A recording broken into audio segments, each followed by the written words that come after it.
हरिद्वार के पतंजलि योग पीठ से जुड़ी साध्वी डॉक्टर देव सुमना के पिता रामचंद्र पहलवान के 13वीं के कार्यक्रम में योग गुरु स्वामी रामदेव व बाबा बालकनाथ सहित अनेक संतों व बड़ी हस्तियों ने भाग लिया। इस मौके पर बाबा रामदेव ने बाबा बालकनाथ की जमकर तारीफ की और उन्हें उच्च कोटि का संत बताया। बाबा बालकनाथ ने भी रामचंद्र पहलवान के प्रति अपने श्रद्धा सुमन अर्पित किए। ऐसी इस दिव्य देह में योग की शक्तियों के द्वारा सारी रिद्धि सिद्धि विभूतियों को कैसे प्राप्त किया जाए, आज जो भी योग की परंपरा में जो विधि विधान है, चाहे वो घेरण संहिता योग प्रदीपिका है, चाहे वो अलग अलग प्रकार के हमारे नाथ परंपरा के तो बहुत ऊंचा साहित्य इस योग के क्षेत्र में है। और उन योगियों की, नवनाथों की और अलग अलग जो हमारे सिद्धि संपन्न मुक्तात्मा, ऐसे उन सिद्धों की परंपरा के बहुत बड़े गौरव हैं। हमारे पूज्य स्वामी बालकनाथ जी महाराज MP भी रहे हैं, MLA भी हैं। ये इनकी जो है सामान्य पहचान है, बड़ी पहचान और बड़ा गौरव इनका कि नाथ परंपरा की बहुत ऊंची पीठ के वो पीठाधीश्वर ही नहीं, उस पीठ को भी इतना ऊंचा गौरव प्रदान किया। पिछली बार हम आए थे जब बड़ा उत्सव था मंदिर का, हमारे अमित शाह जी से लेकर के पूज्य हमारे मोहन भागवत जी से लेकर के सब थे। अभी भी हम जब मंच पर बैठे ही थे तो हरिद्वार आदरणीय अमित शाह जी आ रहे थे, तो सब के प्रति, सब नेताओं का भी जिन पीठ के प्रति बहुत ऊंचा सम्मान है वहाँ के हमारे पीठाधिपति और हम सबके बहुत लाडले पूज्य बालकनाथ जी महाराज जी, वो भी श्रद्धांजलि के 2 शब्द।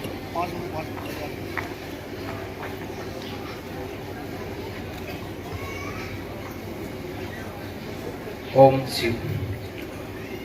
आज स्वर्गीय श्री रामचंद्र पहलवान जी के आप सबके लिए तो शोक सभा होगी, लेकिन मैं इसको शोक सभा नहीं कहूँगा। वो बहुत भाग्यशाली थे जिन्होंने अपने जीवन की यात्रा को इस प्रकार से पूरा किया कि आज यहाँ पर उनके इस अंतिम यात्रा की सफलता के उपलक्ष्य में जो हवन आयोजित किया गया, उसमें परम पूज्य स्वामी योग गुरु श्री रामदेव जी महाराज का यहाँ पर आगमन हुआ और साथ ही साथ में यशदेव जी और सभी जो पतंजलि परिवार से जुड़े हैं, ये सभी बंधुजन यहाँ पर इस कार्यक्रम में पहुँचे हैं। गांव के लोग भी, सभी बुजुर्ग, युवा, माता बहनें सभी यहाँ पर उपस्थित हैं। देखिए कि जीवन तो सबका रहता है, लेकिन इस जीवन में भी कोई ऐसा दुर्लभ व्यक्ति जन्म लेता है जिसके माध्यम से इस संसार के अंदर मानव जीव का कल्याण किस प्रकार से हो, चाहे स्वास्थ्य की बात हो, चाहे धर्म की बात हो, चाहे कर्म की बात हो,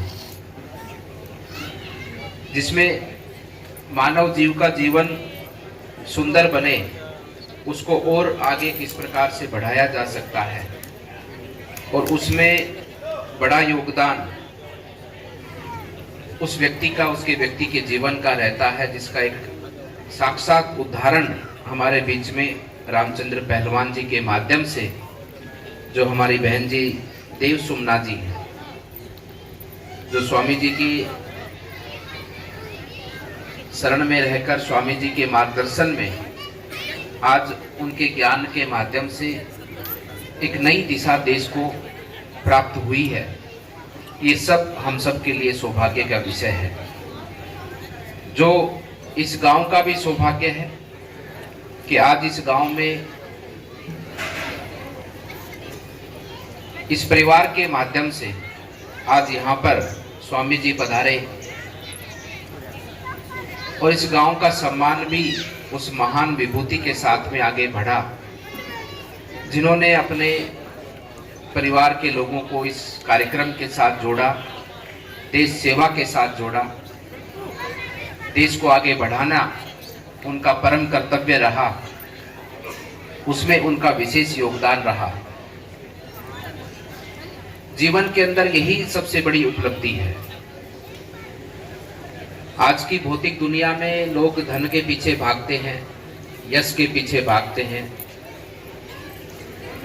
अपने नाम को आगे बढ़ाने के भाव से हर एक वो कार्य जीवन के अंदर करते हैं जिसमें उनकी इच्छा, उसकी इच्छा शक्ति, उसका व्यक्तिगत स्वार्थ पूर्ति हो।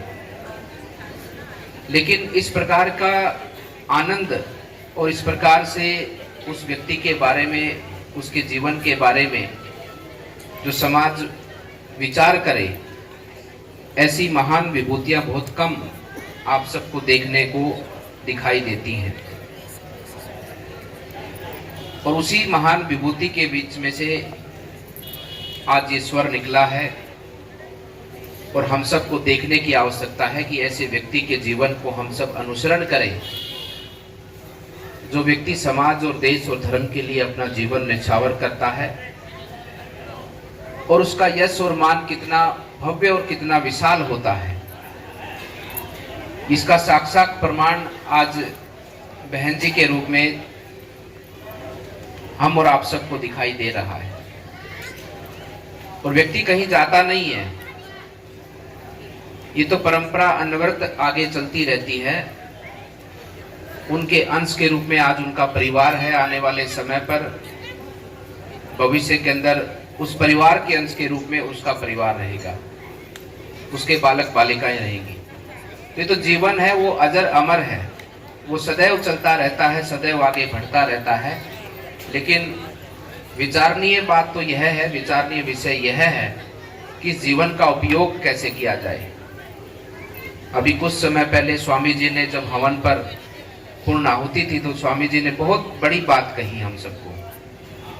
यही ज्ञान होता है जब ऐसे महान ऋषि अपने श्रीमुख से, जब अपने शब्दों के माध्यम से हम सबको ज्ञान का प्रसाद देते हैं और उसमें से कोई एक शब्द अगर आप ग्रहण कर लेते हैं, कोई एक छोटा सा शब्द भी अगर आप ग्रहण कर लेते हैं तो वही आपका मोक्ष का कारण बन जाता है।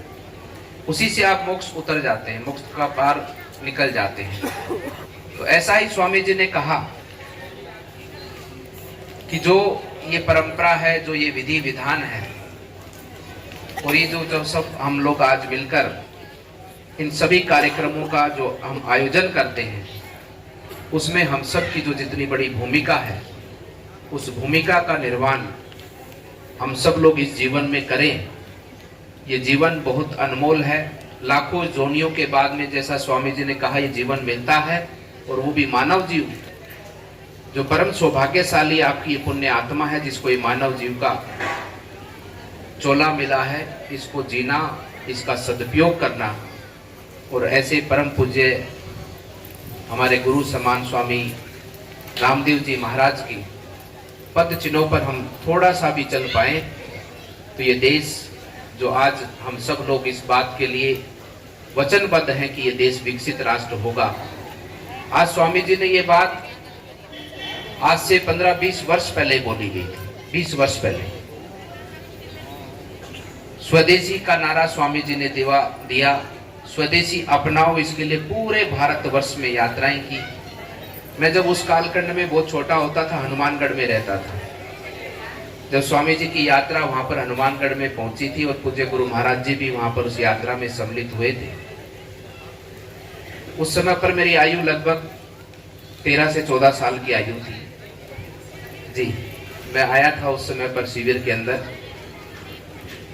और आज देखिए, एक बच्चा देश का एक नागरिक उस विषय के साथ में जुड़ा है। स्वयं प्रधानमंत्री जी इस विषय को लेकर इतने गंभीर और इतने उनका भाव है इसके प्रति कि देश के लोगों को जनजागरण, ऐसे ही एक संत लेकर किसी विषय को आगे बढ़ता है जिससे के साथ पूरा देश और समाज जुड़ जाता है।